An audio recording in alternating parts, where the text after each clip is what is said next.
And just like that, another month is behind us. Per usual, I want to take some time and go back through all the movies I watched for the month of May. I managed to clock in just around 15 movies watched, so I want to run through those really quickly. So starting off for the month of May, I watched for the second time Another Round, which is one of my favorite Mads Mikkelsen films. And as YouTube's top Mads Mikkelsen stan channel, oh my God, I'm an actor. It is always a pleasure to highlight something he is in, and this may just be his best film. Not only does this movie make drinking straight vodka look delicious, but to me it deals with such deep emotional issues that we all struggle with, tackling self-destructive nature, inhibitions, and living a life true to ourselves. I don't want to go into too much here because I plan to make a full video on this movie, but let me tell you, if you have not seen this movie, I cannot recommend it to you enough. Beautifully made, beautifully shot, beautifully acted, and is one of those rare movies that I think anyone can watch and become a better person after watching it. The next set of movies I watched were the Jump Street movies, 21 Jump Street and 22 Jump Streets. It had been several years since I saw these movies, and so I wanted to give them another shot. Check them out and see how they hold up. It is with great pleasure to inform you that both of these movies hold up incredibly well. 21 Jump Street is one of my favorite comedies of all time. It is so phenomenal. Everything from Channing Tatum and Jonah Hill's chemistry to Ice Cube and Rob Riggle putting in some of the best supporting roles in any comedy. The fact that it's as good as it is blows my mind, and that is true for the sequel as well. The sequel is one of the best comedy sequels I've ever seen, and that's not saying it's one of the best comedies ever, but as far as comedy sequels go, I'm hard-pressed to think of another one that's as good as this. While I would jump at the chance and be first in line at the theater to see a third movie in this series, I am totally content with them keeping it at 21 and 22 because both these films complement each other just so perfectly that I would not be mad if we don't get a third. After watching those movies, I went back and watched Zack Snyder's Justice League. Now, I literally only popped this movie on just to test out spatial audio with my new headphones, but I ended up watching the entire thing, all 4 hours from start to finish. Couldn't turn it off once I started it. I love this movie so much, and I'm just so thankful that we have it. The next movie I checked out was 2011's Limitless. Now, I had not thought of this movie since I checked it out from Blockbuster back when it came out, and so I did not know what to expect going back into it, but I was pleasantly surprised. This is a very well thought out, well executed thriller. Bradley Cooper, as with everything he's in, is fantastic in this movie. And this movie also really pushes the PG-13 limit and gets pretty hardcore sometimes. If you like thrillers and you have not checked this one out, I would definitely recommend giving it a watch. The next movie I checked out is a certified classic with The Graduate. This is one of those movies that you think you've seen just because of how culturally significant they are. But upon thinking about it, I realized I had actually never watched this movie in its entirety, so I sat down and did it one day. And let me tell you, this movie is fantastic. It captures all the feelings of post-college life so well, just the anxiety, the dread, the fear, the coming of age. It really is fantastic in every single way. From the acting to the score to the cinematography, it's all so creative and so well done. But the biggest realization I came to while watching this movie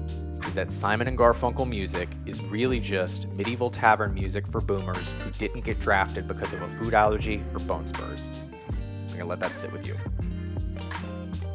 Okay, moving on. I went to go see the new Blackberry film starring Glenn Howerton and Jay Baruchel, and it was awesome. Very, very solid film with phenomenal acting by Howerton. If you haven't seen this one, it's on digital to buy and rent now, so now's the perfect time to check it out. If you like any of the actors involved in this, or you love a solid biopic, this one is definitely worth watching. I will say though, I did not love this movie as much as a lot of other people seem to.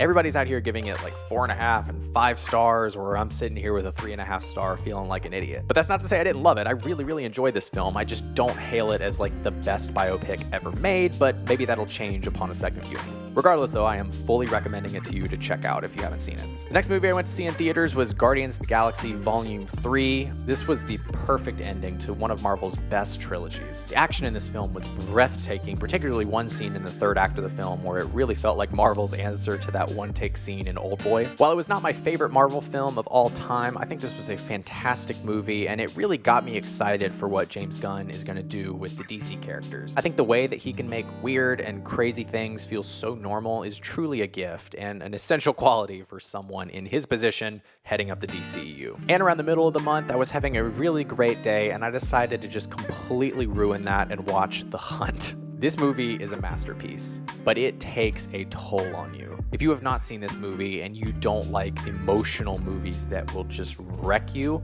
I would stay as far away from this movie as you can. But if you're in a place where you're mentally and emotionally strong enough to handle something very difficult, you will be rewarded for watching this movie.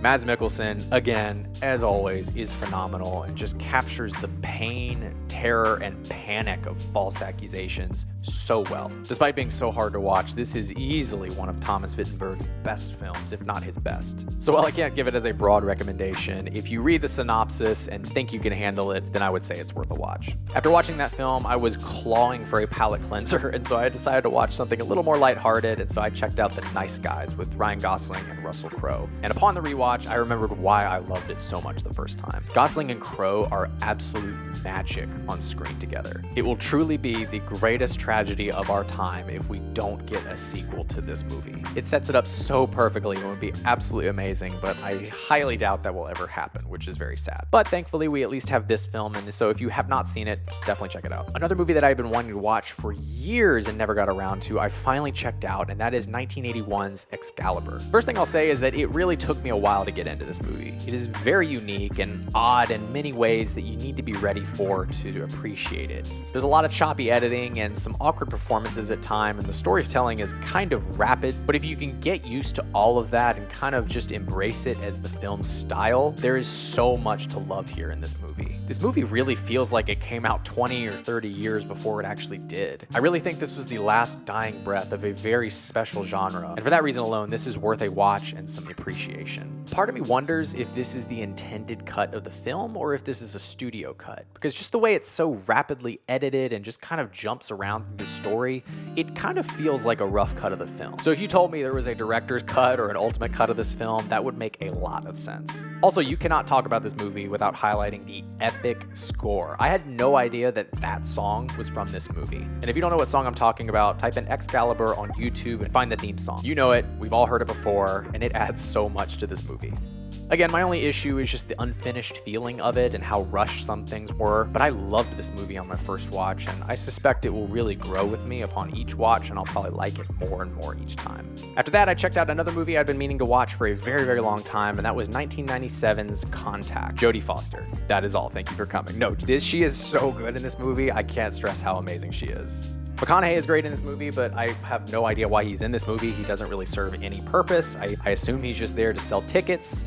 But this is Jodie Foster's movie, and she carries the entire thing on her back. Also, this movie may very well have the best opening scene of any movie I have ever seen. In isolation from the movie, it's moving, but in the context of the film, it not only is moving, but is the perfect opening into the concepts explored in the film. But you know, while I love this movie, it really only dances around the questions and topics that it could have dove into. Whether it's scientific and philosophical questions or questions about the existence of God, there was so much room to explore all of that more, and I just feel like the movie was content in only acknowledging those questions, but not providing a discourse about them. If you love sci-fi movies or Jodie Foster, or you read the synopsis and it sounds interesting, I would definitely recommend checking this out. So if you checked out The Hunt and were like, man, I would really love a super depressing double feature of just depressing, horrible movies, bro, I got you. The double feature of depression would be closed out by Blue Valentine. This 2010 film is a beautiful depiction of life, love, and relationships, and is also an absolute bummer of a movie. This was such a difficult watch, and I was not prepared for it at all. But again, like The Hunt, if you are at the place to emotionally handle a very depressing movie, you will be rewarded massively. This movie brings up a great discussion about love, marriage, as well as human potential. I really loved this film and would consider it, along with the Before trilogy, a must-watch for anyone considering marriage. The next movie I checked out was The Cabinet of Dr. Caligari, a visually stunning film with an enigmatic and intriguing story that provides a very, very satisfying twist and turn at the end of the film. Even though this movie is little over an hour long, you really feel the length. And that obviously comes at the fact that there is no dialogue, so it just feels like one long continuous seen. But I definitely would not count that as a negative against the film, as that just really comes with the silent film genre. But if you're a film buff or like watching things that are interesting, I cannot recommend this enough. It is such a fascinating watch, just from the sets to the acting to the actual storytelling. It's all top notch. And like I said, this movie has one of the best twists I've ever seen in any movie. And the fact that they can pull that off without any dialogue is truly remarkable. So yeah, this is not for everybody, but if you hear 1920s silent horror film and you get excited, then it's definitely for you and you'll have a great time. But if that does not sound interesting to you, it's not going to win you over. After watching Dr. Caligari, my wife and I needed a little palate cleanser, and so we jumped immediately over to Madagascar. While it was a very odd follow-up to Dr. Caligari, this movie is awesome. And while it did not hold up as well as I remembered, it is still a really great animated film, and one that I think anybody at any age can enjoy. But I don't know, man, just for me personally, this movie holds a special place in my heart. I just remember watching it so many times when I was a kid. So if you haven't seen it, I wouldn't say to rush out and watch it, but if you enjoyed it as a kid, you will still enjoy it as an adult. And the last film that I watched in May was Raging Bull. This movie was absolutely incredible. I have so much I want to say about this movie, but I'm going to save most of my thoughts for a video that's going to be coming out soon, breaking down and comparing the differences between Raging Bull and Rocky. Because I think both of these movies that came out within a few years of each other create such an interesting discourse on masculinity, what it should be, what it definitely shouldn't be. So definitely be on the lookout for that. That video is going to be releasing in the next few weeks. But yeah, safe to say, if you like boxing, if you like De Niro, if you like Scorsese, if you like film in general, watch this movie because it is a masterclass on filmmaking. I've been thinking about it ever since, and I cannot wait to check it out again. So that's it. That's everything I watched in the month of May. Let me know in the comments what you guys checked out this past month. I always love to hear what you guys are watching because I genuinely love to take what you guys are watching and use that as recommendations for myself. So drop a comment below. Let me know what you guys are watching, but also let me know what you think I should check out next month. Make sure to subscribe and drop a like on this video, but as always, make sure to enjoy everything. Thanks, y'all.